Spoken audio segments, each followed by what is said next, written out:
we'll toss that rusty old grill into the lake and set the park lounger on fire. This is the Dadward Spiral. Do you know the voice? Yes. That's Pete the cat from Mickey Mouse Clubhouse. There you go. Oh, God. Yeah. My daughter keeps asking me to do the voice, so I keep calling her Lily the Bee because he calls Mickey Mouse Mickey the Mouse. And that's just been my voice all day. Welcome to the Dadward Spiral. This is not Pete the cat. This is my name is Aaron Pruner, and joining me in an Old Spice shirt is Eddie Doty. It is not an Old Spice shirt entirely. You see, it is the Old Spice Must Flow. It's a Dune shirt. A Dune shirt. Yeah, that's a worm, not a lighthouse. So I yeah, see. Yeah. Well, it's ironic. You see, it's a nerd shirt, but also it's a reference to a sample of Dune that was used in a techno song called Spice by Eon that used to be played at Perversion and other goth industrial / techno clubs in the late 90s and early 2000s. I remember that song. I remember going to Perversion and Clockwork Orange and Asylum and Asylum. Asylum was the first one I went to. So there's a really great article. I think it's on LA Taco. But there's a really great article. You know which one I'm talking about. Yes, it's written by Liz. Okay, yeah. So it's this article about like the Sunset Strip goth industrial club scene of the late 90s, early 2000s. Yep. Of which Club Ruby was kind of the epicenter, and that was definitely, for a lot of native Angelinos, that was definitely the place where we went to explore new music. Yeah. That is where I lived for over a decade, and by lived I mean I was there 5 nights a week. For 10 years, I found my self-esteem there, and my circle of friends, and learned how to dance. But anyways, this show is not about goth music. Could be. Not yet. Give us time. Welcome to the episode of Goth Dads. Goth Dads. Shit. That's like a bad Tim and Eric sketch. You can find me on Twitter at Aaron Flux. I'm on Instagram and Facebook at Aaron W. Pruner. And we're going to be talking about some stuff that I want your feedback. If there's anyone listening who wants to go and either reply to Dadward Spiral or Aaron Flux on Twitter, or even our Dadward Spiral Facebook page, because we're going to be talking about holiday traditions, and I want to get what you do and what you grew up doing, because I want to know. Eddie doesn't give. I want to know. Yeah, I don't want to know. Eddie could care less. I could give a shit. No, I do want to. Actually, I am legitimately, and I think we're going to talk about it today. I think like just the idea of, especially when you're a parent and you're you have a partner, it's the merging of traditions, forging new ones. That's, I think, tricky waters for everybody to navigate. And which families do you adopt, and how do you adjust, and how do you make it your own? I think these are things that it doesn't get talked about. I think the go-to joke is like, well, I'm a dad, and so for the holidays, I'm going to drink scotch because in-laws are stressful. And I will let you know right now, I just made myself a lovely steamed almond milk and maple pumpkin bourbon steamer. I mean, that just sounds awesome. I've never had one, and it doesn't taste bad. Before we even get into that, where can people find you online, Eddie? Oh, God, great question. You can find me at Twitter at Kirby.matrix at Twitter. And if you follow me on Twitch, you can find me at twitch.tv/0dork30. I don't stream anymore, apparently. It's kind of like how the shoemakers' kids don't have shoes. Like, it's just, I don't stream for myself much these days. I just sort of, my wife has her massage therapy license. No one in my house gets back rubs. She doesn't want to do that shit when she's home. So yeah, it's much the same way. But one of these days I'll stream again, and when I do, you can find me at twitch.tv/0dork30. Well, I feel like this episode's going to be a stream of sorts of thoughts. Yeah, lots of thoughts. It's our end of the year episode. We're not, this is going to be it for our inaugural, our massive launch year that we did, 6 weeks ago. But look, I before I even forget, first off, I created a Substack for the show, yes, please. Inspired by the conversation / episode we had with Drew McQueenie. So if y'all are interested in reading any supplemental content that I write that is inspired by the show or my, my experience being a dad, or hey, Eddie, if you have the time or energy to ever Sure. do anything like that, go to dadwardspiral.com. I redirected dadwardspiral.substack.com to my URL for this show. I wrote a thing about Thanksgiving, and I'm probably going to be writing a thing about Hanukkah. And this idea of holiday traditions is at the front of my mind for more than one reason. Yeah. I'm going to be writing an article for the Jewish Times. Hey, there you go. Which I've never done, but they put out a pitch for Jewish people's awkward relationship with Christmas, and I was like, oh, where do I start? And been thinking a lot about traditions. And today, the day we're recording this, which is Friday, y'all are gonna probably, if you listen to this the day it goes live, it's going to go live on the first night of Hanukkah, which is December 10th, which is Thursday of the upcoming week. We got a Christmas tree today, which is still weird. Yeah. This is my, I think this is my 7th year getting a Christmas tree. Sure. And it still feels foreign, and it still feels like I'm breaking the law. Like, I'm not. You feel like the Jew police are gonna just come get you, and I feel like my grandmother is going to crawl out of her grave and berate me with decades old guilt, just built up guilt and shaming because we have a Christmas tree in our household. And gotcha. I'll get into that more later. But one of the cool things was, so for those of you not in LA or California, we have a new safer at home order that's going into effect. And it's really well communicated, and it's crystal clear, and everyone understands it exactly the way it's meant to be. No misunderstandings at all. Nope, none of that. I haven't gotten into multiple debates about the validity of mask use on social media over the past week. Don't even get me started, dude. Look, all I'm going to say is this, and if you're listening and this upsets you, I guess I'm sorry. I'm not. What I understand, if you're going to have the words on your profile of trust God, Christian, American loving Christian believer in Jesus, my understanding of Christianity at its very base level is that love thy neighbor, treat everyone with love and respect as you would want to be treated. That sort of, I don't know, logic of going through each day. That's what I try to do at the best of my abilities. I slip sometimes. And so the idea of I'm not going to wear a mask because you're a sheep really doesn't go in line with the whole, well, maybe it's useless to you, but who knows? You could be saving a life of somebody else that you come in contact with. But anyways, whatever. I totally lost my train of thought. Oh, we're in a safe at home order again. And today we went and got a Christmas tree, and we went to the normal Christmas tree lot we go to. I can't even believe I just used that term. The normal Christmas tree lot I go to. Shout out, my neighborhood one, my usual. Shout out to Tina's Trees. This is your friendly Jewish spy. We went today, and there was a group of helpful Honda people outside, are helpful, giving everyone $60 off vouchers for a Christmas tree. Okay. So we got like a really nice Douglas fir for $40. Hey, man. and I'm like, look, I'm not a Christian. I am definitely Jewish, but I will always respect a deal. And I was really happy at that deal.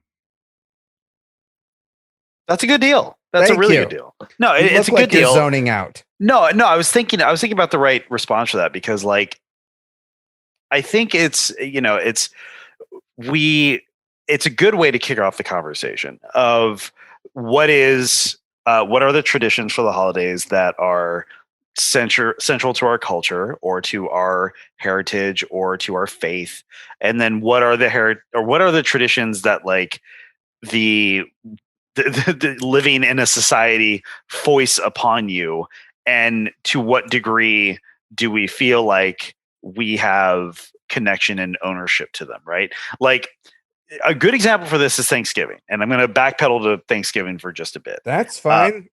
Yeah. So like it does not take a brain genius to, to a brain genius. It does not take a brain genius to recognize that the American Thanksgiving story is incredibly problematic in its real history, is not really something worth celebrating if we take the actual events of the day and the history around it at face value. We have created a myth around it of this wonderful, lovely dinner. And in reality, they didn't even have turkey. They ate mostly mussels and like cockles and shellfish and some corn. And it was just like whatever was available. Turkeys were not ubiquitous during that time in where they were. And so it's like the actual day is not really worth celebrating, but we made a thing out of it to celebrate. But that idea of sharing your bounty, coming together as a community, family having like no bounds. That is some cockles. You are 14. Yes, cockles is a. I know what it is. I know. But the myth, right? The story of the myth is one worth retelling and is one worth saying. Now this is to say nothing of how awful all the memories it summons for First Nation folks of like the actual history, right? So like, if we can, what can we do on that day to make the myth worthy of celebration? Because it ain't gonna be the real history that we're celebrating. We're celebrating the myth, right? Like, and for me, I have a weird connection. I'm named after my ancestor who came on the Mayflower. That dude was the Edward Doty that I'm named after, that I'm a direct descendant of. You're so white. Dude, tell me about it, man. It's like, I'm sorry. I'm laughing. That's amazing, I am. It is the like, if you're going to have like a famous ancestor, I could not think of a whiter instance than like a dude who came over on the Mayflower. Right. And historically he sucked. He was a jerk. Like, but I have this weird connection to Thanksgiving, and I made a decision a long time ago that like, if I'm going to be hosting Thanksgiving, if I have to do this, if it's expected of me, because after my dad died, my mom didn't want to host. And like, we floated around a couple in-laws for a little while. And I'm like, look, no, I want a good Thanksgiving. I want a good day with my family and my friends. And if I'm going to have to participate in this thing, I'm going to lean all the way the fuck in. I'm going to go all out. I'm going to open my house to as many people as possible. And I'm going to just get everyone I love together to eat some good food. And I'm going to learn how to make a bird. I'm going to learn all these like things. And for my wife, it was very essential for her because she's from the East Coast. She's from Buffalo. She doesn't get to be with her family she grew up with. So we both just attacked that day of like, we're going to make something out of this day, even though the original day is bullshit, frankly. Like, we decided to make a tradition out of it. We decided to make it something. And now it's kind of legendary amongst like our family and friends, my brother, his kids, my friends. You may know Raul and Nina, who are the Lopez's, who, they're mutual friends, but them and their kids come over, and their kids are adults now. And it's like, it's just crazy, but it's something we made. So for us, for Christmas, it's a similar thing. We have all these traditions that are more about just an excuse to spend time together in a slightly different way. And so I'm always curious to hear people's experiences with, okay, this part of the holiday actually means something to me that is real, either on a faith-based level or on a custom or cultural level, versus the people who are like, I got to do this thing, and so I've made something out of it. Right. And that's why I'm so curious to talk about this as a subject today, because I'm curious how that impacts how we raise our kids and how we make it part of like our right. family schema. Anyway, I rambled, but like, it's it's fine. It's been stuff I've been thinking a lot about. And that's the reason why I was super excited to do Thanksgiving dinner this year. Cause it's been it's been 1 week. No, it's been almost, I've had a little bourbon. It's been about a decade since I made a turkey, and I learned how to brine a turkey from that amazing Alton Brown Good Eats video that still holds up all these years later. And I've learned how to cook, and I wrote a big thing about Thanksgiving on the Substack I talked about earlier, but it never used to mean much to me because of the accident that happened in my family before I was born. It fractured my family, and I grew up not knowing my dad's side, but also there was drama between certain people within my family. So I would only see the quote unquote cool Jews around Hanukkah, possibly sometimes at Passover and Thanksgiving. And it would be those times where I would actually experience sitting around a table with a family in that sort of environment and eat dinner and have that Right. relation and that feeling of just belonging and a home cooked meal. Because aside from that, my mom worked 5 days a week. Yeah. She was a single mom. It was the 80s. I was always the last kid picked up from school. So I had this complex that she was going to forget about me. And when we got home, dinner was a TV dinner or fast food, or, I was very much into canned green beans and beets and didn't even know how to cook real green beans until my early 20s. Because I didn't know, honestly. Let's talk about this right now. My mom is handicapped. She has a disability in her hands called Ehlers-Danlos that is not treatable.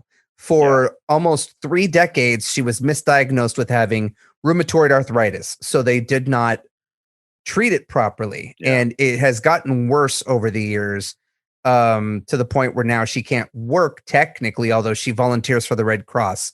So she's on disability. But I bring that up because she could not cook much home cooked food because she couldn't handle jars or bottles or open things or cut things. So a lot of like the home cooked stuff that she was able to make were like meatballs because it was using your hands, or matzo ball soup, which I made earlier this week.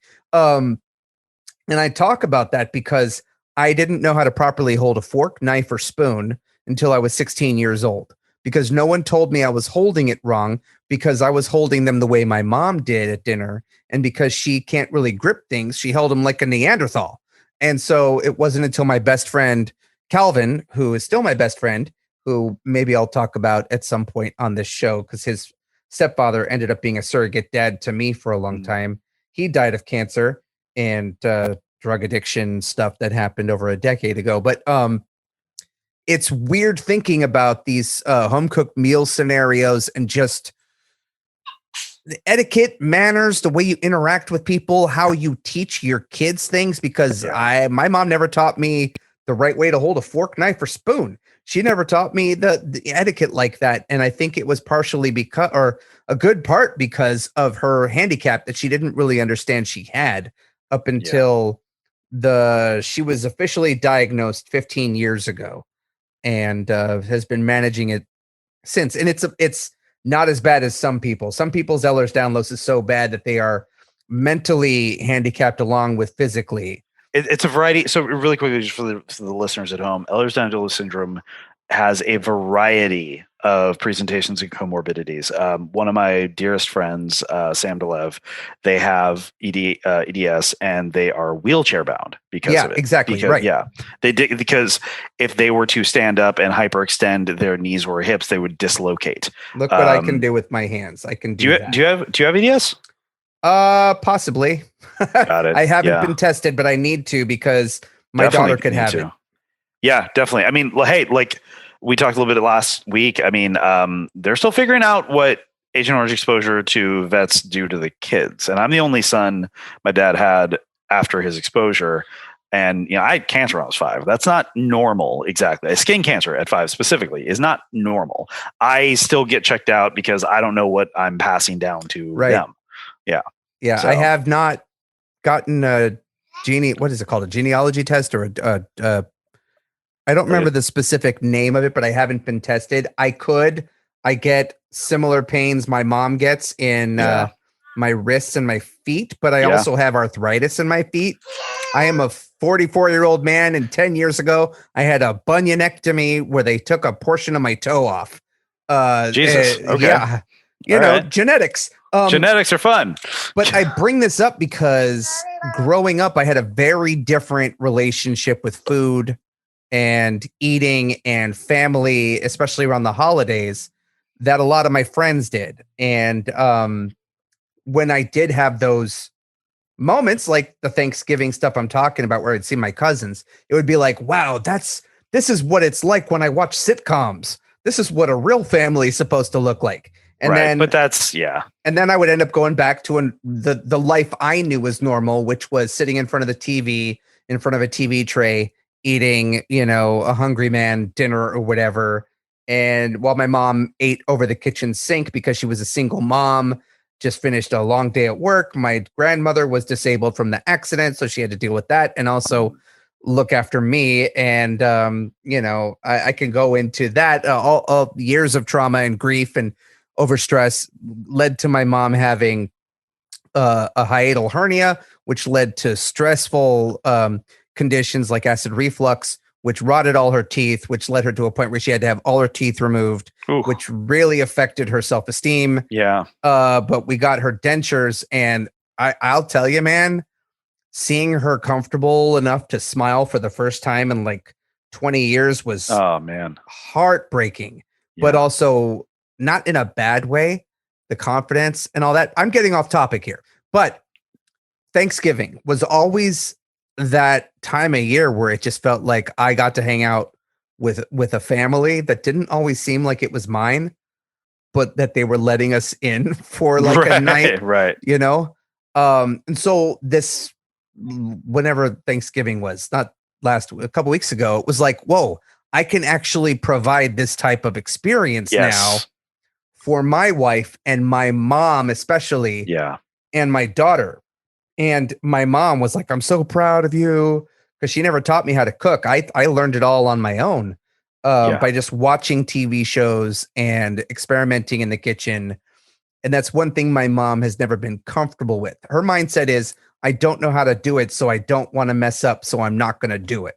Right. Where I'm of the mindset of, I'm only going to figure it out if I mess up. Yeah. You only, I mean, look, the first couple turkeys I cooked, they came out okay, but they weren't great. But like I got over the years, and then doing 2 turkeys because we had more and more people came. And then the last 2 years I had 3 turkeys. Oh my God. For the sheer number of people. Well, honestly, we could have fed everybody with 2 turkeys, but we wanted leftovers. And I'm not judging. I'm not judging. I'm kind of sad I didn't get a bigger turkey. I said during our episode that it was a 5 or 6 pounder. They don't sell 5 or 6 pound turkeys. No, they don't. That's a quail. I got an 8-pound turkey, which was still small. But yeah, it was enough for everyone who was here. I got a 17-pounder. Oh, shit. The biggest I've cooked is 23 pounds. I cooked a 23-pound turkey once. But yeah, 17 pounds is good because then it's like non-hormonal. It's like just a good sized turkey. And yeah, I mean, when I did 3, I would cook them 3 different ways. For the fuck of it, just for, just to have fun. And that's kind of what it's about. To your point, there's no better feeling than when you feel like you've inherited that crown of, especially if you have like a big extended family of like, or but even so, like, and it was important for us, for Rachel, for my wife and I to invite friends and orphans. We live in Los Angeles. There's a lot of people without their family here, and so it was important for us to provide a space where they could be family for a day. I am so hoping we can get Mike Flanagan on the show. The reason I'm saying this, and this has to do with what you just said, and I'm sorry for interrupting you. Oh, you're fine. He has expressed interest. It's just his schedule. He's currently wrapping up shooting Midnight Mass in Canada. But the reason I say this, especially about Friendsgiving, as a lot of people call it, there is that show Haunting of Bly Manor that was the sequel series to Haunting of Hill House. And there was a big theme throughout the whole season that I really loved, which was the idea of chosen family over the family you're born into. And there's a lot of people that I know in LA who either moved out here or have sort of estranged relations with their family and have created their own group that they are not related to, but consider, an extended family in the sense of friends that you would, not necessarily die for, but have that similar sort of camaraderie and closeness with. And that's something that's featured throughout the entire show. If you are familiar with the shows, Hill House is about an actual blood family and a trauma that breaks them apart and them trying to mend their relations and what this trauma led to, and get closure. Bly Manor is about a bunch of misfits who have run from their families pretty much and come together because of a trauma. And so it's kind of the exact opposite thematically. And I'm so enthralled by that, given that, I have family out here in LA, but like I said, because of the accident, most of my life growing up, it was just myself, my mother, and my grandmother, and sometimes the cool Jews in my family who I got to see. And this past Thanksgiving, we did a Zoom Thanksgiving, and I got to see them. And what's crazy is I'm the only one that actually made a turkey out of all of them, and they were the ones who used to always do it. And I'm like, they were so surprised and impressed that I did a whole turkey by myself, and they were like, "Whoa, yeah, thank you." Millie's very happy for you. She just, by the way, absolutely nothing happened to motivate the enthusiasm. That's by just the how way, my before I girl forget, rolls. I bought the organic turkey that I made for Thanksgiving from There you Whole go. Foods. There you go. The Whole Foods down the street from me, where a employee by the name of Brandon works. And I'm Shout out to Brandon. shouting out Brandon, who is a new dad. And he came up to me last time I was at Whole Foods and was raving about the show. He said, this is the dad podcast that he was looking for, that he couldn't find a show like this. And it feels like we're talking about what he's going through and he's struggling with, and he's just happy to know he's not alone. And it feels like a support group. So he thanked us, and I'm thanking you, Brandon. I'm sure I'm going to see you tomorrow when I take my daughter in. But I tell Kelly, it's like cheers. Everyone at that Whole Foods who works there knows me at this point. But Brandon, it meant a lot to me that you said that, and I'm glad you're listening. Yeah, I think we can talk about feedback a little bit later, because I'm hearing it too. I'm hearing, like, even before we started this, I remember there was a moment at it was about 3 months ago. You and I were still talking about this and kind of putting the wheels into motion. I was at the park and with my daughter, and I saw John. Thank you for adding that detail. You're just at the park by yourself. No, like oh, which kid? Hello which there, which kid or combination of kid was I with? And I saw a gentleman there with his son, and we just started striking up small talk. And I'm like, "Do you have the one?" He's like, "I got another one on the way. It's my second." And I was like, "Oh yeah, well, that's fun. It's interesting." And the thing I said to him was, all right, we were just talking a little bit about that. Then I was getting ready to leave. And as I was leaving, he came up to me. He's like, "Hey, do you mind if I ask you something?" I'm like, "Sure." He's like, "What's like the biggest difference between 1 and 2?" Like, he's like, "Cause I don't want my son now I don't want anything to be taken away from him with the addition of my second child." And these are questions that dads have. And like, for whatever reason, there's not a lot of avenues for us to ask these questions. He and I got into a longer conversation. I told him about how, like, it's manageable. Nothing will surprise you. It's just that their needs will usually just be opposite at any given moment, right? And he and I talked a little bit more about how they take care of each other and how they look after each other and how they keep each other entertained and how they learn from each other. And so, like, even if your attention isn't 100% on them like it used to be, that's okay, because they can have that dynamic with one another. And it just dawned, it kind of like, it was as you and I were talking about this, and I just realized, like, it's crazy how much men just need to talk about the ins and outs, the practicality of it. And we do that, but we really only do that when we're like, perfect example, when you and I were at Comic-Con last year, and we're at that National Geographic party, and we're having drinks, standing at a table at this weird party celebrating, I don't know, brain games or whatever. That's exactly what they it was on, and Gordon Ramsay's Uncharted or whatever. Oh God, what a shitty show. I'm sorry. Yeah. It's not Anthony. it's I could go off about that. Anyways, go on. But like, sorry, I'm plugging in my laptop. We were talking about, and like, you and I were talking about being dads, but we're talking about being dads in like this big group thing outdoors at an industry party. And like, if I remember correctly, I was eating a hot dog with champagne. Yeah, it was a weird ass menu. Our mutual friend TJ Storm, who your former cast member, your former castmate from VR Troopers, was there, and we're talking. And like, I don't think a lot of people listening to this knows about my past. So yeah, well, listen, you got an IMDb, man. That's I'm not even gonna go into it. You look me up.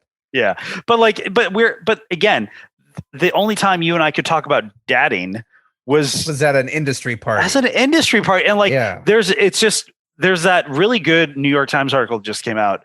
I think it was New York Times about how men used to have all these like friendship connections that were like sports or grabbing a drink, and COVID has destroyed that, and like it's destroyed men's ability to have like friendships with one another, and like men are finding ways to fill that gap in new and exciting ways, and because we have to, because like for whatever reason we put it upon ourselves, or society puts it upon us, the sort of, the patriarchy, misogyny, however you want to code it, it puts it upon us that we can't just like call each other up and be like, yo, I'm hurting, I need help. No. And I think I think all that is to say, to try to connect it back to, the original statement, is that like, I think we, certainly with Thanksgiving, to a lesser extent, the holidays, we need to find ways to just like, because dudes will call each other on Christmas like, hey, Merry Christmas, man, or Happy Hanukkah, man, or like whatever holiday, like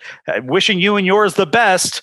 But like, we need to go the extra mile and be like, how are you doing? Yeah. Are you okay? Right. I'm not. But like, I can talk about you, like, it's like, how the fuck do I raise two kids? How like, am I completely screwing up or only partially? So I hope that these traditions, as we inherit them, I hope that we find ways for dudes to just talk to each other better. I don't know. Yeah. I'm definitely going on a tangent. You are, but you're making a point. And, so I've said this before. I was writing about parenting for a little bit at the Washington Post, and one of the reasons why they wanted me there was because they had hardly any male writers that covered parenting content. Yeah. And you find that I all the time I look on Twitter and social media for calls for pitches, because that is how I get work.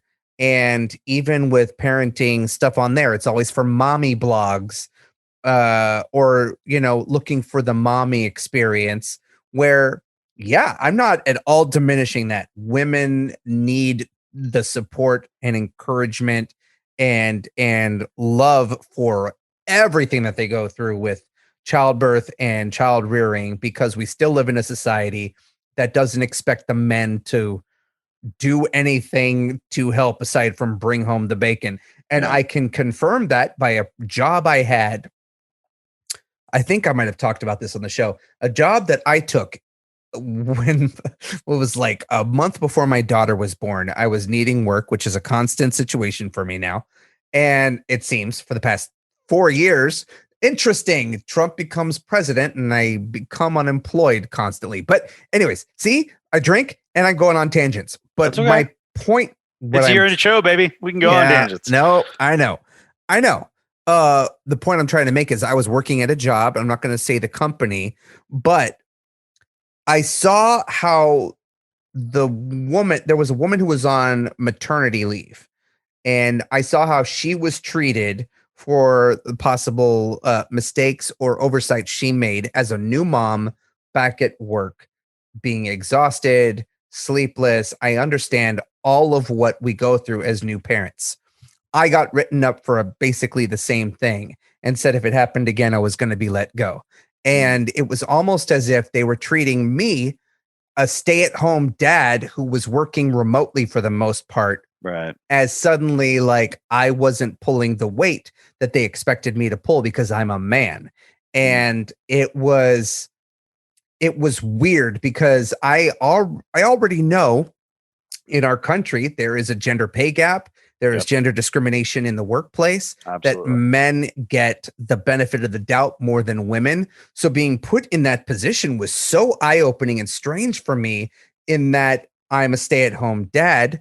My wife doesn't do all the parenting work, that I had said all of that at the beginning of this employment before I even got hired, when I had the job interview. And still, like one day in particular, they came to me asking me to cover a shift with 1 hour's notice on one of the days I told them I was unavailable because I was with my daughter, and I got written up for it. And it's like, what? And seeing how men get those expectations behind them, and also how society may view stay-at-home dads who also work a corporate job, it's very interesting, that dynamic. I don't know if interesting is the right word. It was infuriating when it happened to me at the time it happened to me, and I no longer work there. But the way that parents and parenting and child rearing is viewed in this country, along with gender dynamics, is I feel like there's progress there, but it's also antiquated, and there is a lack of certain perspective and voices that I'm hoping we're bringing with this, you know. And I've gotten that sort of feedback from people who I know. And so if this show gives you some sort of, I don't know, catharsis or place to make you feel like you're not alone, I'm happy to hear that, and that's basically the point. Yeah. I mean, it's one of those things where, and again, I think the holidays remind us of all this, right? Because like Yes. the holidays are, again, what is the expectation of the cisgendered man parent? What is the expectation of a straight cis man on Christmas? Well, the expectation is you do the hard work of putting up the tree, you buy the presents.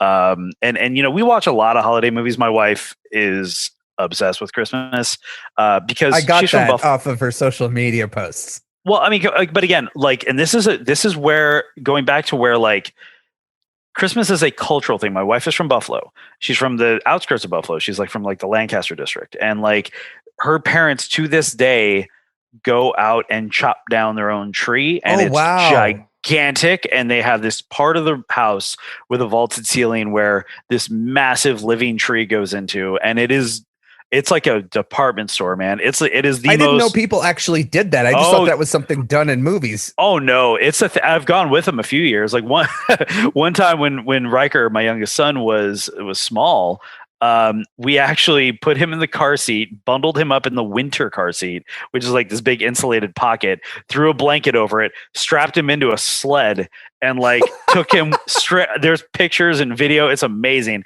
And there was like 10 of us. We're all there. He was well taken care of. He wasn't going anywhere. He slept the most peaceful sleep he's ever had in his life, just all bundled and like in this little sled. And yeah, we went out and you picked the tree. The Clark W. Griswold. Well, they give you a chainsaw. It's not like you're in the outskirts. So it's not like you're in like Alaska or anything. It's a lot. There are people you pay. Great. Like, this is all foreign to me, and I can't even fucking imagine just someone handing you a chainsaw and be like, now go chop a tree down. And then when you do, there's a dude on a snowmobile and a sled that will like strap the tree to there, and like they bind it for you, and it's a whole thing. I thought it was such a barbaric process to go to a lot, point at a tree, say, put that on my car, and tie it to the roof of my car, and I'm just going to drive down the street with a tree on top of my car. I thought that was insane and barbaric. Yeah. No, but I mean, it's peaceful and calm. But all that is to say that like my wife had these really fantastical storybook Christmases as a kid, and like it's not like her parents were rich or anything. They were just middle class family, like just providing a great experience, and like that's why. And I dare venture into some drama here, but like, when my wife and I got engaged, the question became like, where are we going to spend the holidays? Because, we can't just, when we were dating, I'd stay here, she'd go back home. But it's like, okay, so like the first year we're engaged, I went out there, and initially it was like, do we alternate? And we thought about alternating, and like we kind of did. And then when Rachel was pregnant with our first son, he was born in January, so she couldn't fly in December. So she was like 8 months pregnant during Christmas. And, it's like, okay, well, the next year we'll go with our son. And we did. And we were there with our kid, even at 1 year old, my son. It's just like, we wanted, like, I'm an Angelino. I love my hometown, my home state. But if I have the option of giving my kids this amazing winter wonderland, my in-laws have they have a good sized plot of land with a hill that when it snows, and it snows a lot, they have sleds that they can go down. It's like everything I wanted as a kid. And we made the decision pretty early on, like, we're not going to alternate Christmases. We're here. We're going to go here every year for the holidays because, and believe me, it caused all sorts of drama on my side of the family. But like, it's like, hey, I got to do what's right for my kids. And this is undeniably what's right for my kids. That sounds like something that doesn't even truly exist in my brain. Like this is all right. I never had that. I never had that growing up. So no, I know. But I think about, so I wasn't allowed to celebrate Christmas growing up. And so I grew up in my grandmother's, my grandmother's apartment for a bit. And then it was in, the apartment I lived in with my mom.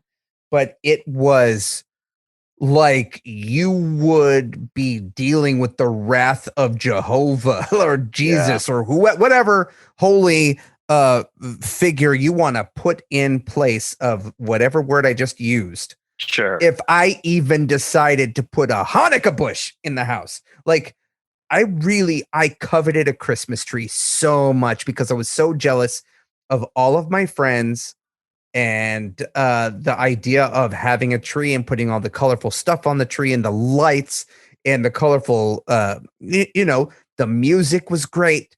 The food is amazing. The desserts, the candy canes, all of that. What do we get for Hanukkah? We get a glorified candelabra.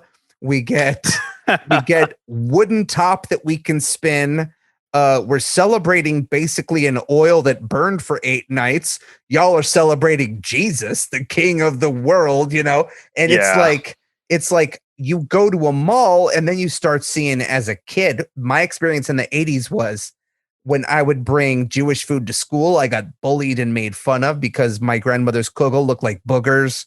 And I became very self-conscious with being Jewish as a kid, because you'd go to malls, you'd go to stores, even at school. I played Scrooge 3 different times at 3 different schools in the school play because I was the token Jew. So I was automatically this grumpy kid who didn't appreciate Christmas. And I sort of leaned into that humor a bit, but it still was like, I'm not necessarily saying it's society's fault. I'm not going to, harp on my grandmother for being very strict and true to certain cultural and religious traditions. But growing up, man, and I think Jon Stewart did such a great job of depicting this when Passover happens on The Daily Show a while back. He compared Passover to Easter, and it's the same idea.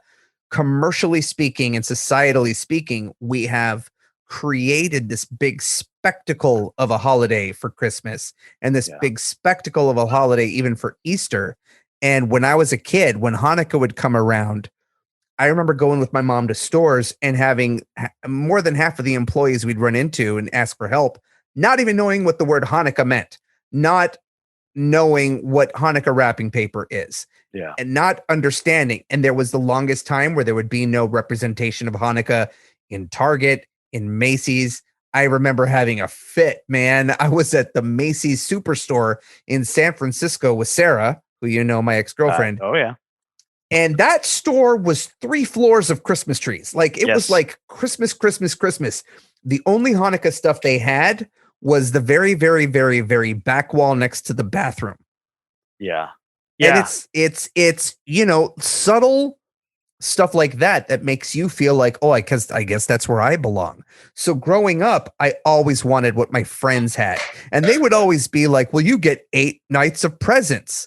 And my thing is, okay, Adam Sandler really ruined that because it's not 8 crazy nights. You get the good shit on the first night, and every night after that, it's socks. It's like dress shirts. You literally have to get a dreidel or something on like night 3 or something. Isn't it like prescriptive? I could be wrong. I don't even remember because it's been so long since I've actually celebrated 8 nights of Hanukkah, because it gets to a point where it's like, just give all the presents on one night. Let's not string this along. But we're going to do that for my daughter because it's more exciting when you're a kid. But there are traditions. Like I'll talk about Passover for a second. When I was a kid, I loved trying to find the afikoman. And if you don't know what the afikoman is, during Passover, the youngest, the kids in the household during Passover dinner, you have to find the afikoman, which is a piece of matzah that is hidden somewhere in the house. And it's in a like a cloth envelope. That's this whole religious thing. And do you know what you get when you find the afikoman, Eddie? No, what do you get? You get to eat it. That's it? That's it. That's Okay. the prize. That's the big things. That's your dessert. You get to eat unleavened bread for dessert. But it's traditions like that I would totally get bullied for and made fun of when I was a kid. So for the longest time, I would have this. I had this like resentment over being Jewish, and I'm not the most religious person. Sure. My perspective of this is I am definitely culturally Jewish. My stomach and my disposition tells me this. Genetically speaking, I know I'm a Jewish person, but it became this internal conflict that I eventually had to come to grips with when I got married into a very right-wing Christian household, not household, family. The first Christmas I spent at my in-laws' house was insane. Up until 2010, the idea of Christmas for me was, I see a little girl. Yeah, Millie has joined it. Millie has entered the chat. Millie, she's ran around. Honey Bear. Okay, she's ran around. She's played. She's eaten, and now she wants some snugs. So she's going to be joining us for the rest of the chat. Okay. Well, my what I was going to say was we're talking about traditions. Mm-hmm. Christmas up until 10 years ago was Chinese food and a movie. Like that's seriously what Jews do on Christmas. Yeah, because Chinese restaurants stay open. Yep. Movie theaters are open. Yep. Oh, I used to work in a movie theater on Christmas. All right, you get it. Jews have nothing to do on Christmas. Oh yeah. And that was something I really loved doing because going to the movies on Christmas and having Chinese food, it was a whole thing. 10 years ago, I got introduced to my wife's family and they do 2 whole days of Christmas.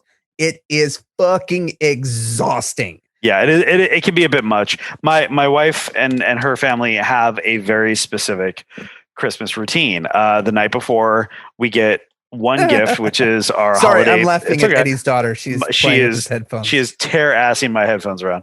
No, so the night before, it's actually, and it's really fun. I'm not like I want to be clear. I'm not saying this is like a burden. It's really, really charming, and I'm like happy to be a part of it. And my wife is Catholic. I am not.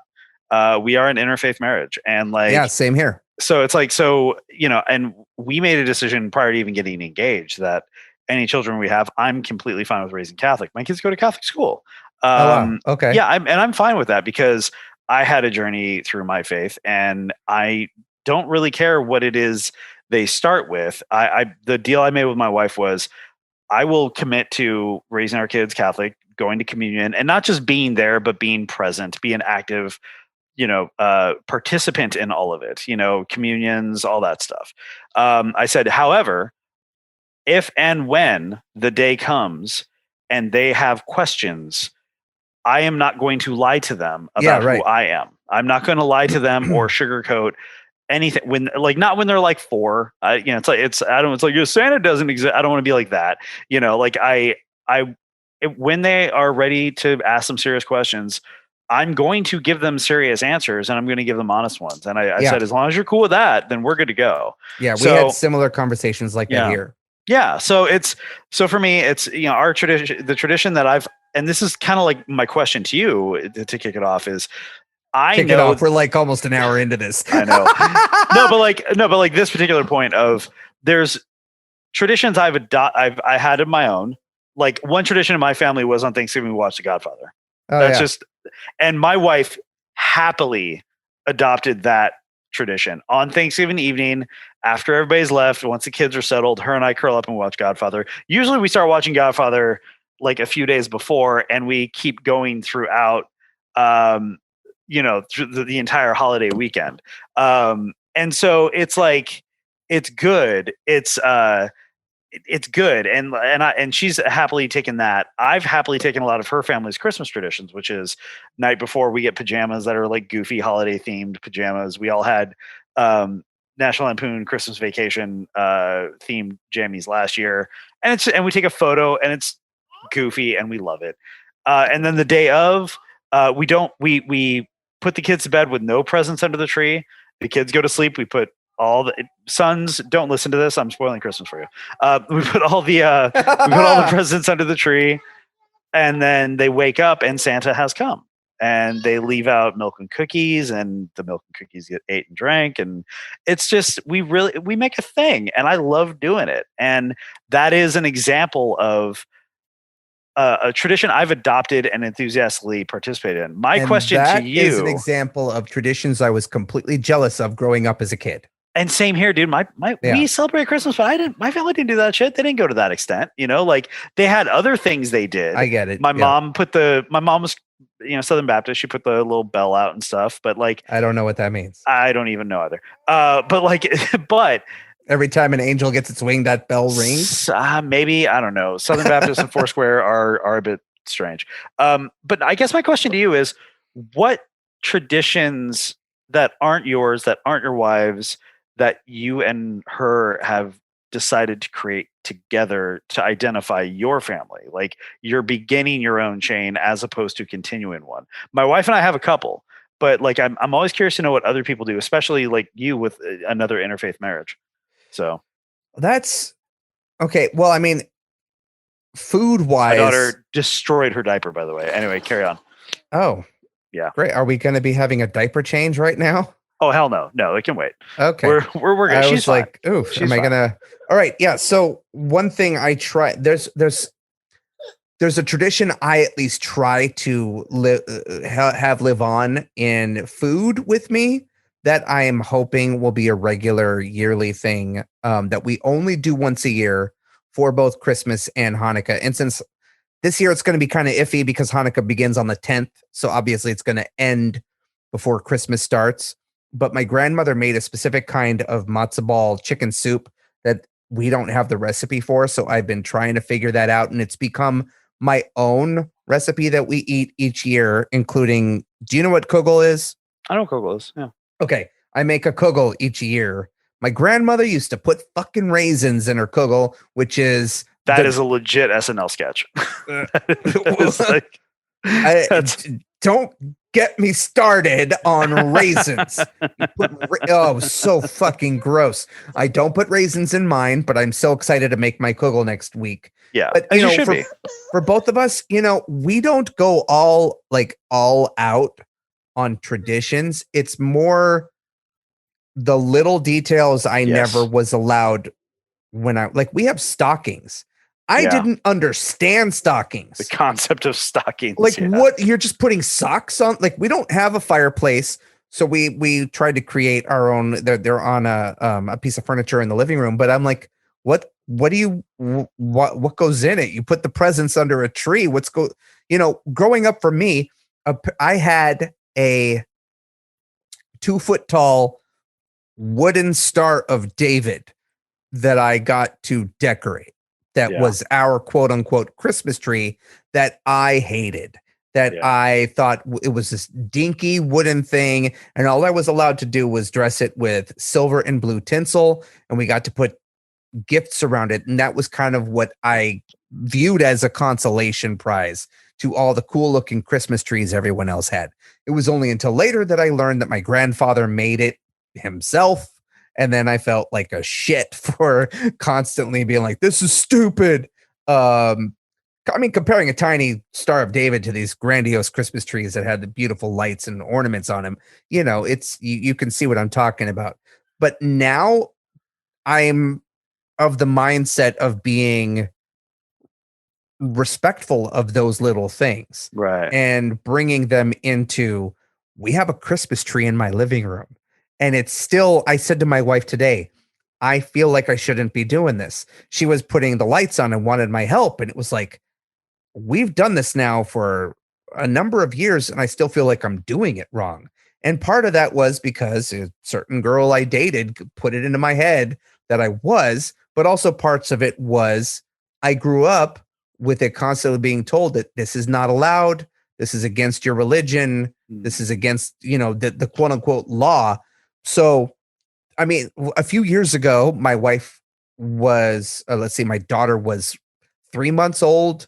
My wife had a cold. It was raining. It was Christmas time. And for the first time in my entire life, I had to go to a Christmas tree lot and buy a tree by myself. And that was such a surreal, weird experience. I felt like a Christmas spy. I really did. I felt like this Jewish guy who knew nothing about Christmas trees, who was sort of just putting on this like disguise of, I celebrate Christmas. Put that tree on my car, sir. And it's weird. And so combining these traditions to this day still feels like a way, like a gateway in for me to allow myself to celebrate both holidays and make it a whole thing. Because listen, I was going to talk a lot about this. I won't go into a lot of detail, but my in-laws are very religious. They join hands and thank Jesus, before dinner. And I know a lot of people do that. I'm not one of them. And so it was very foreign to me being introduced into this culture of traditions that were so outside of my comfort zone. Now I'm comfortable with it and I'm respectful of it. But then there are other things, like my cousin-in-law makes manger scenes. She recreates the manger scenes with balls of fruit. Oh, wow. Yeah. Every year. Every year. Okay. It's like she has a melon baller. It creates little melon Jesus and, the three wise men and all that out of like pineapple and watermelon and cantaloupe, and toothpicks hold them together. And it's still weird to me, but it's a thing that she does that makes her definitely her.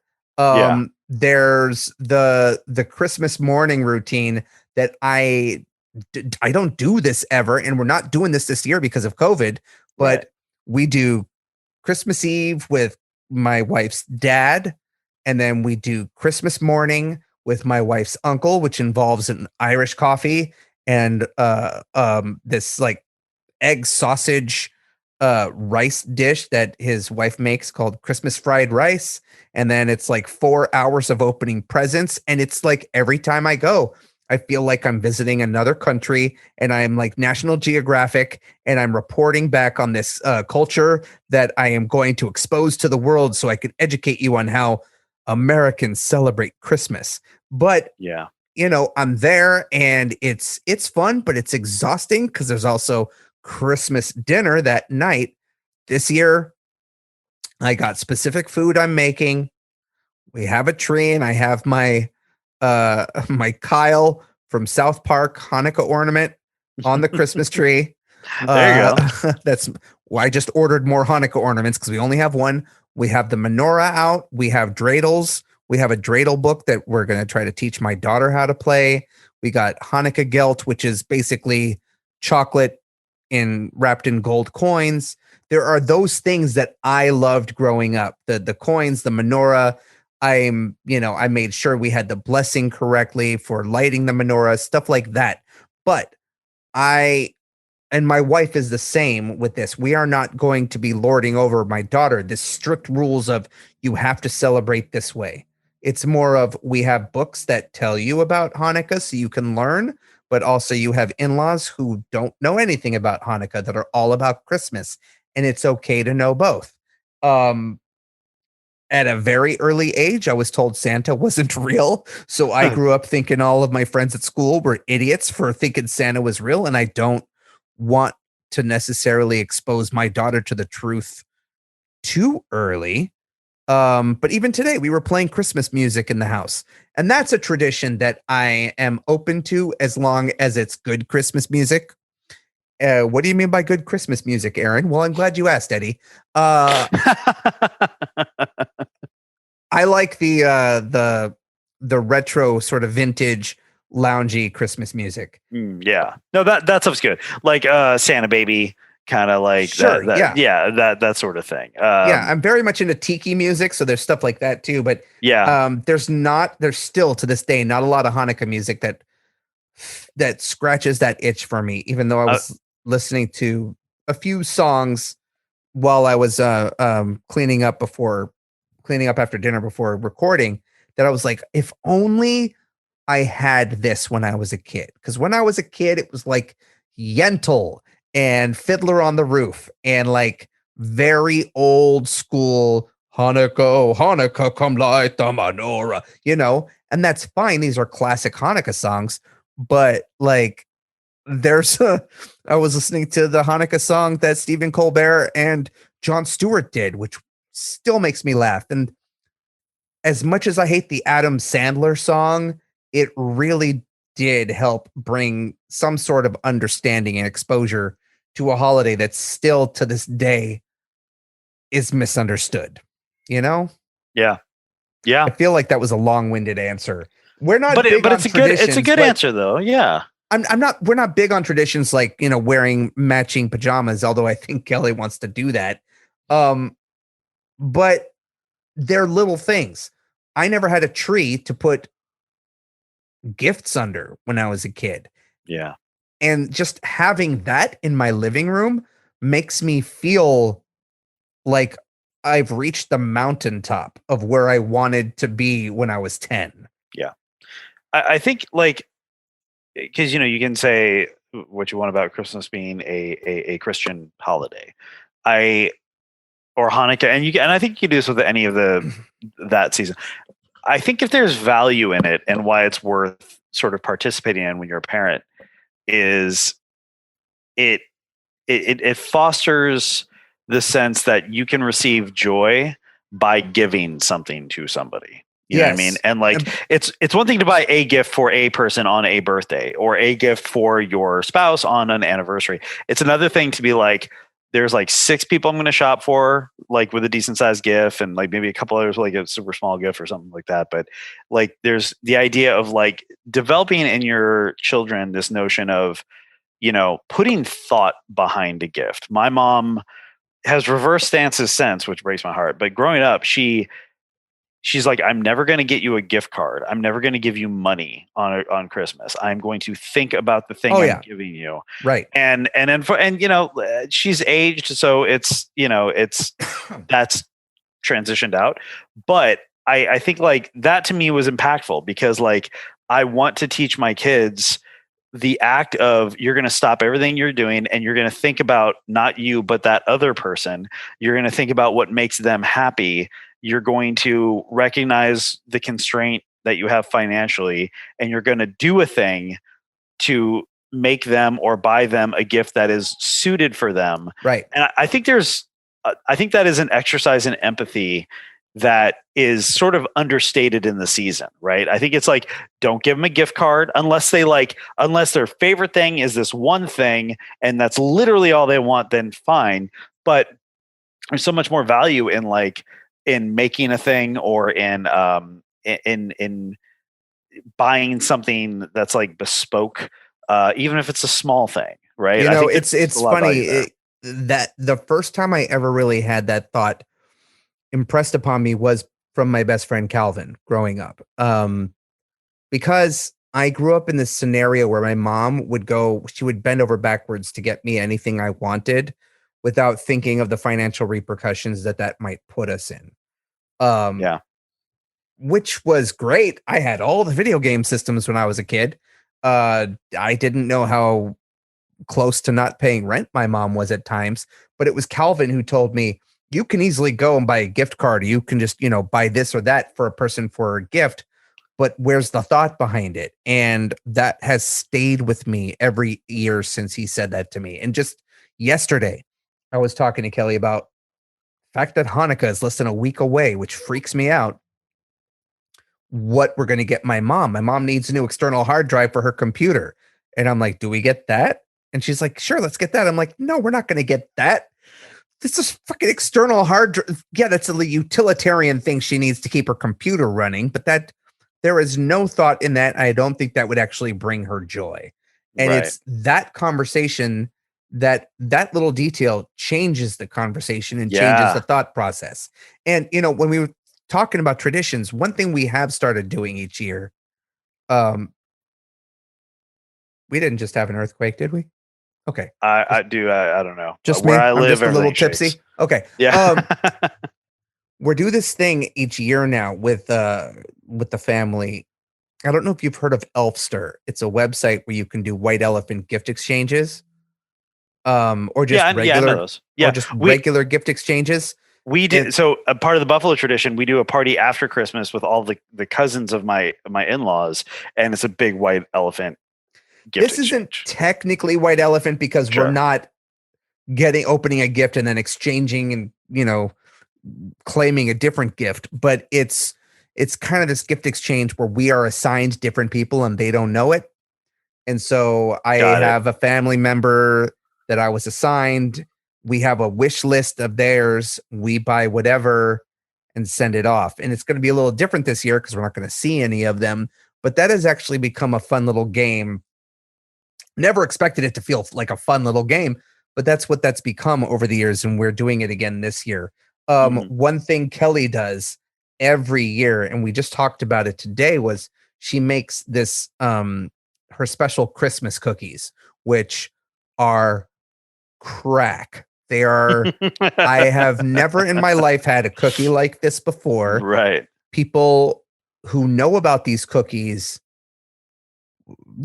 basically come after them like they're crack addicts. And I mean that how exactly you picture it. Like they're chocolate and graham crackers and walnuts and brown sugar and maple syrup, and the way it's all, and they're not shaped as cookies. They're like chunks. They're like brownie bites.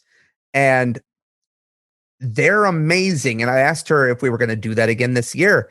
And she's like, I honestly don't know because of people's comfort level of me cooking this food, baking this food with my hands in the era of COVID and giving it to them. You know what I mean? I never even Yeah. thought of that. But that's a tradition that every year my landlord expects it. My best friend's husband, when I gave it to him one year, now he hoards it. Like he hides them for his own little stash. Um, sorry, I'm trying to think of like different traditions as we're talking. But yeah, I would love to have a place like the Buffalo place you were talking about, or at Yeah. least have that experience. I had Well, only been in the snow once my entire life until visiting my best friend when he went to college in Rhode Island.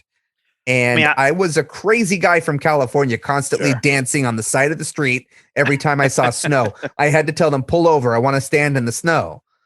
Oh, dude, the first 4 years of me going back to Buffalo, like I would have these random moments where I would just be like, hold on. And I walk over and pick up snow, just like hold it for a second, be like, all right. And I'd been in snow before. Yeah. Like I gone skiing before. And like when I was really, really, really young, I lived in Lake Arrowhead and I have vague memories of like playing in snow and stuff. But like it's, it basically came down to, um, you know, what is super important for me to maintain?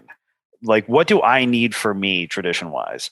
And then short of that, it's like, okay, what can we do as a family unit that will provide the best memories for all involved as like a family unit, right? Like, so for my kids, my wife, myself, what can we do year after year that makes us all happy? Am I going to sit here and say every single thing we do every single Christmas makes me immediately happy like all the time? No, but what does is just being around my family and being in that like and I can't say enough how I hit the in-law lottery. I lucked out so hard. I get along Mhm. fantastically with my mother and father-in-law, and even though like our backgrounds are very different, like they have just loved me unconditionally from day one. I'm starting to get choked up. And they've just, they immediately accepted me as like one of their own. And like, it was the perfect blend of like, it didn't fill any gaps. Cause like I had, I have my mom and my dad, and even though my dad's passed, it didn't fill any gaps, but it created and filled the void simultaneously. And so for that, it was, it was like, what traditions can I participate in that just create this cocoon of warmth and good feeling, that make it worth coming back to. Now, holidays can be stressful no matter what. There are some days I'm like, oh God, please just slow this train down. Did I ever tell you about the time that my in-laws tried to convert me to Christianity because they wanted to see me in heaven? You did, which, Jesus Christ, no pun Exactly. intended. Exactly that. Yeah. Yeah. I mean, they were pretty, mine were pretty cool about the fact that I wasn't Catholic. It's not talked about a ton, but I also don't like lie about it, and like, I go to services and stuff and it's fine. So I never had a bar mitzvah. I don't know. I'm trying to relate to you. I refuse. We are relating. I think you and I have more in common, even though our backgrounds are different. Like we've traveled so many similar and parallel roads. It's just interesting. It's almost as if we're in a downward spiral. Oh, Jesus Christ. I see what you're doing. We're trying to tie it back. So this Christmas, it's going to feel sort of bittersweet because Kelly asked me tonight. She's like, on Christmas Eve, do you want to get Chinese food and watch a movie? And I was like, oh, like, you get me, you know. Get me. Yeah. And no, this is not meant as an insult to my in-laws. And I have grown accustomed to the exhaustion of the 2 days of Jesus over the years. And I'm not saying 2 days of Jesus to be insulted. It's lit. I mean, there's pictures. Oh, I get it. I get it. Framed pictures on the walls, and all the songs are Jesus, and we're praying to Jesus. And there's a lot of Jesus. There's a lot of Jesus. A lot of Jesus going about. And I appreciate their attempt at trying to understand Hanukkah. But every year they think it's the same day as Christmas and that it only lasts one day every year. And like, that's not, have you not listened to the Adam Sandler song? Like it's 8, it's 8 crazy nights, 8 for a reason, and it's unfortunate that we still do live in a society where people aren't educated or understand the holiday as well as I would assume they would, because I get expected to understand Christmas. Like I went to Whole Foods looking for matzah, and the employee was like, "Oh, you mean the Jewish bread?" Oh, Jesus. And I'm like, God. No, that's the Jewish bread is challah. Yeah. Matzah is even not I knew bread. That. It does not have the ingredient in it that makes it bread. Like, but yeah. You don't have to be a Jew expert to just know basic foodstuffs. I've gotten used to that over the years though. And I remember one time I worked at MTV. It was Hanukkah and Christmas happening at the exact same time. And I would talk to my boss about like, it's just not as cool. Hanukkah is not as cool as Christmas. And I understand Christmas is a commercially viable, like a big holiday. You got the Hallmark movies, you got it's huge when it comes to consumerism. And Kelly, my wife, is right when she says that Hanukkah is not the big Jewish holiday, but because of the timing of it, it has become that. Yes, exactly. Yeah, somebody else said that recently. They're like, it's like our 5th most important holiday, like the high holy days, like Rosh Hashanah, Yom Kippur, Passover, even Purim. Like all these other days are more important than Hanukkah, but because of the timing of Hanukkah, that's become the biggest, most popular Jewish holiday that people know of, but they don't understand it. And even my boss at that time, he came up to my desk. He's like, I get what you mean now, because the lobby of our building, huge Christmas tree, Christmas music, lights, ornaments, decorations. And then in the corner, in the very far corner of the lobby, a menorah. Like it was like, I appreciate the representation, but it's upsetting when you go to Target and you see that Christmas decorations you have are like, you have animatronic Santas and plushy Santas and plushy reindeer. And for Hanukkah now, we have an animatronic Bubby. I don't know if you've seen this. I have. They're made from the company Mensch on a Bench. Yep, they were on Shark Tank. And a Bubby, for those of you listening who don't know, is a Jewish grandmother. And basically, this is a plushy toy where you press it or pull a string or something, and it does cliche, stereotypical things a Jewish grandmother would do in a toy. And now I guess there's also a moose where the antlers light up into a Are menorah. are mooses Jewish? No, but reindeer is Christmas, So moose. You get the moose. we get the moose, and I'm Was like, this like a committee decision? Did you get a vote in this? no, Or no. okay. But that's the thing. It's like the thing that I find the most offensive about this. At least they're trying, but what I find offensive is Santa Claus may have been based on a mythical character that was not even Christian, that was co-opted from like pagan Viking times or Sure, something. I understand the reindeer concept. Frosty the Snowman is not a real person. What? All these are like mythical creatures or fairy tale characters. Yeah. And then we get A weird grandma. cartoonish caricatures of the certain important figures in a Jewish person's familial household. Where then that just kind of like, well, you're just turning my grandmother into a punchline. You know what I'm saying? Right. I see those. I was like, set them on fucking fire. But flip side of that is it still is in my mind progress, because I remember the years where Hanukkah did not even get a display or recognition at Target, you know, or you would go to malls, and this still does happen, where Hanukkah, like right now, Hanukkah is happening over a week before Christmas. I guarantee you, if malls were open, if malls were open in LA, there would be a menorah that would just be up, fully lit, and would just stay up through to the new year. Well, there's that big one at the Sherman Oaks Galleria. You know, there's like the one that they always put up there every year. Yes, you know? and they would just keep it up. And I feel like if you're going to represent the Jewish holiday, represent it properly. But whatever, you know, it's at least it's being represented. Yeah, I know I sort of got off topic there, but that's a big pet peeve of mine. Every year, it's been it's been an off topic kind of evening. It's our year end show. We're talking about holiday traditions. We're talking about and what are traditions than just like an arrangement of things that are routine, that are, you know. Then that's a tradition of mine every year, and this is true. I go to Target and I take a picture of the Hanukkah display, and I take inventory of, is it bigger or smaller than the year before? Like, it's really stupid. It's stupid, but there was a time I remember there was none, and it felt like I was living in some sort of cult that people didn't understand or weren't represented by, you know? Yeah. Well, really quickly, because we'd be remiss, you and I both working in various branches of the entertainment industry, us both having done TV and film in various capacities. Quickly, holiday movies. What's in the rotation at the Pruner household? Well, I watch A Christmas Story every year. Okay.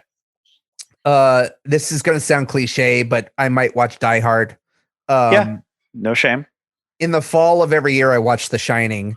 That's not necessarily a Christmas. Well, but it's wintry. It takes place during Christmas. Yeah. It's just not a Christmas movie because it takes place over a season.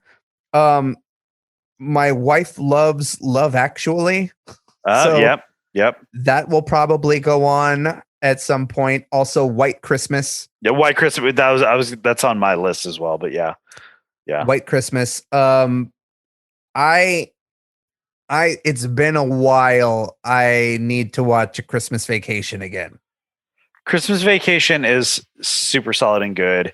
I think it's just because it's like better than European in Vegas, that it's like you're either going to watch the original Vacation or you're going to watch Christmas Vacation at Christmas time. I had a conflicted relationship with The Christmas Vacation because I couldn't, when I was a kid, I didn't relate to any of it. So I didn't find a lot of it funny.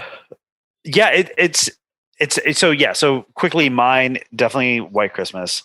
Definitely the Frosty the Snowman, like the original.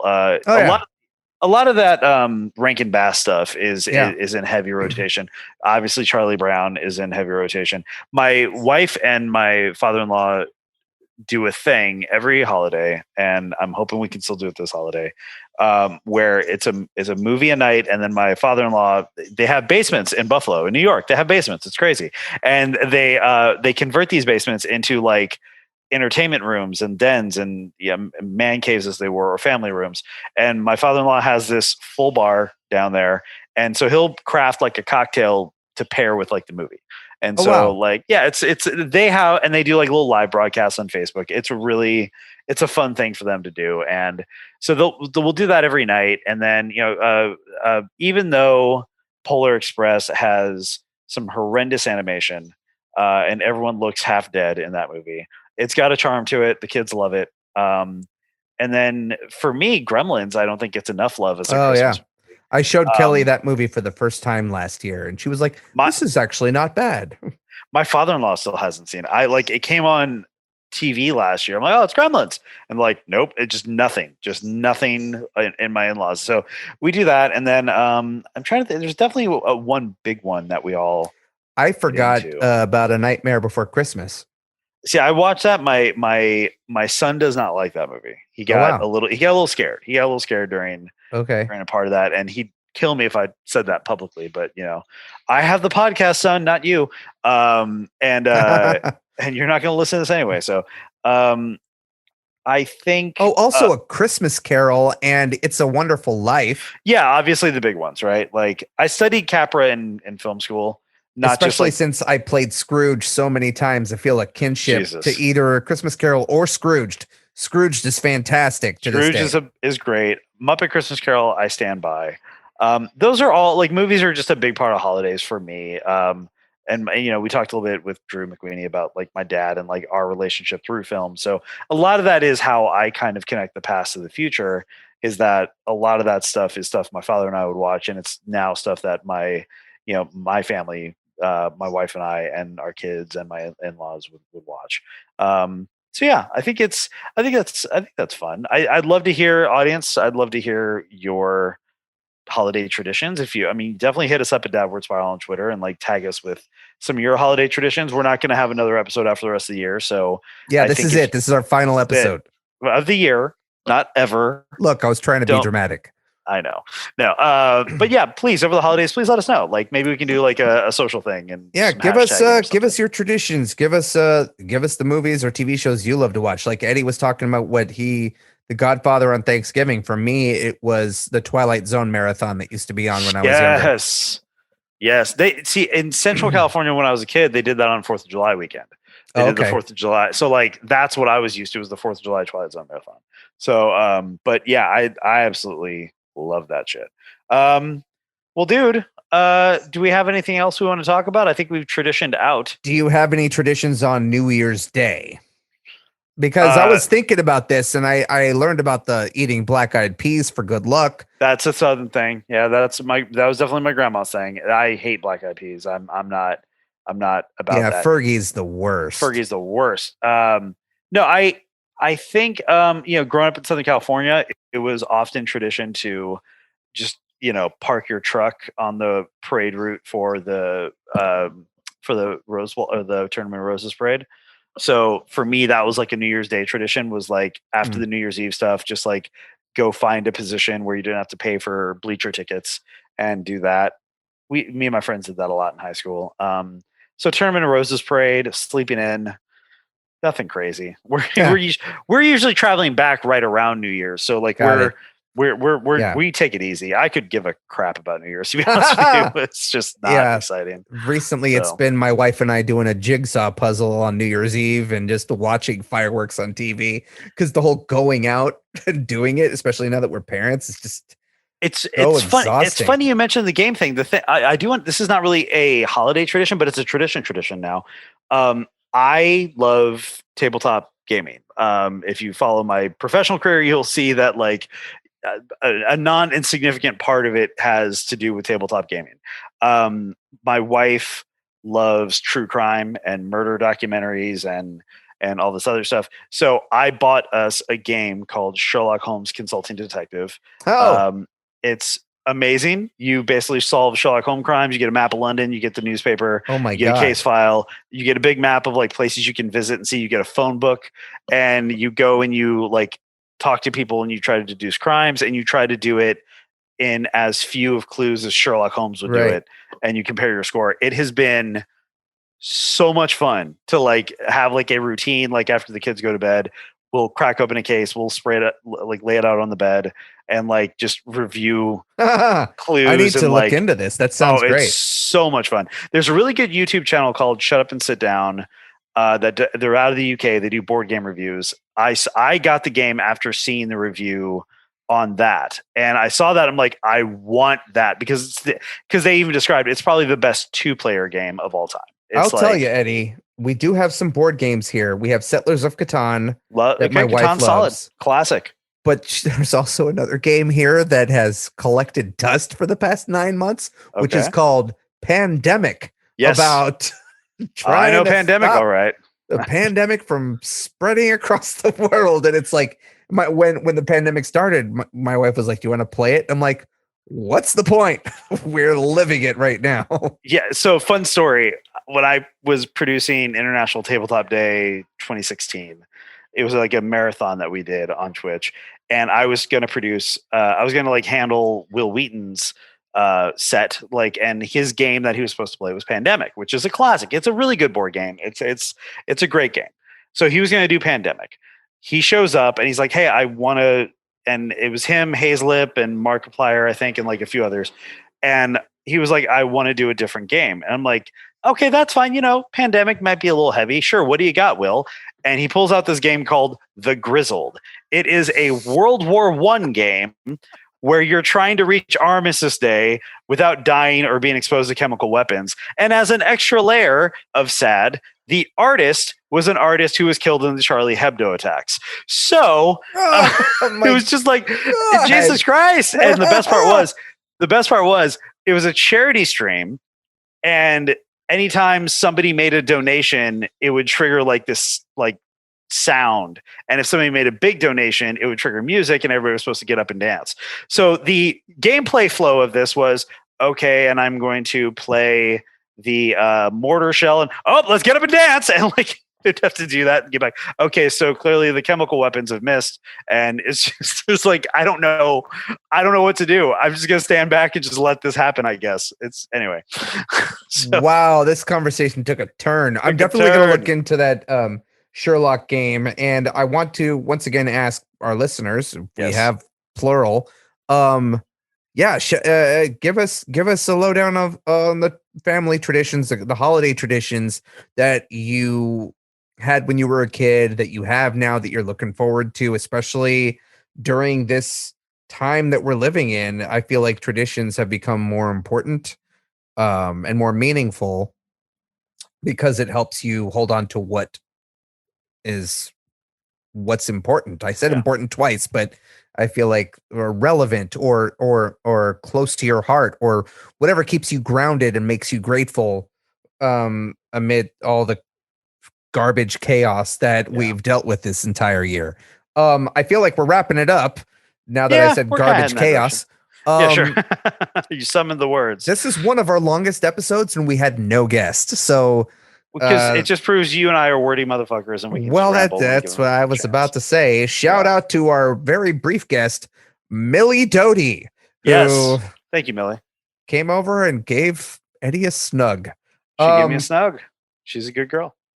Once again, you can find me at Twitter I'm Aaron Flux. Dadward Spiral is on Twitter and Facebook at Dadward Spiral. You can go and check out the Substack I made at dadwardspiral.com. I did not say this at the beginning of the show, but shout out to Dragon Wagon Radio, where without them, we would not have a host. Go check out their website, dragonwagonradio.com. If you hit the shop tab, you'll see all the merch for all the shows, including our own, which features the artwork for this show, which was done by a guy I've mentioned multiple times, Calvin, my best friend from preschool. Is a graphic designer. He's an award-winning graphic designer.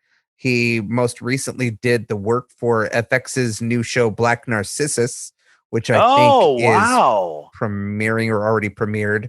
And he did the logo for our show, which is on t-shirts and coffee mugs and COVID masks. If you're interested in that, please, we would love for you to purchase our merchandise and get the word out about the show. And if you really are enjoying the show and want to get the word out, we would love it if you give us a review on iTunes. In it that expands our visibility and gets more people's eyes and ears on our lovely hypnotizing voices. Eddie, once again, where can people find you? What are you up to? Who are you? Twitter.com. What am I up to? I'm working on stuff. Some of my stuff is known, some of it's not. It's under wraps. Hopefully someday. Great. Good details. I'll be able to talk it. Twitter.com, Kirby.matrix, Twitch.tv, 0dork30. I'm a hoot. What can I say? No, if you don't follow me, it's fine. Please put your following energy into liking, subscribing, and commenting and rating our podcast. Break that algorithm, baby. But yeah, that's about it. Eddie's tired. I'm tired, man. So am I. So is the world. But thankfully, holidays are upon us, and I don't know if we even get a break. But if you do get a break, enjoy your break from the insanity that has been 2020, and we'll see you guys or talk at you guys in 2021. Until then, be excellent to each other. In the mid-1960s, the world's smartest TV producers brought together 4 young musicians to create a TV show that was years ahead of its time. I'm talking, of course, about the Monkees. And you, comedy, music, pop culture nerd, probably love the show, but don't realize it. That's why I, Monkees superfan Takura McCullough, sit down with a variety of guests to watch every Monkees episode and discuss their glory on the Monkees podcast. Whether you're already a fan or have never seen an episode, the Monkees podcast is for you, as we discuss the Monkees phenomenon, hilarious antics, and deep fandom. So check it out at monkeespodcast.com, that's PAWDCAST, or wherever podcasts are found.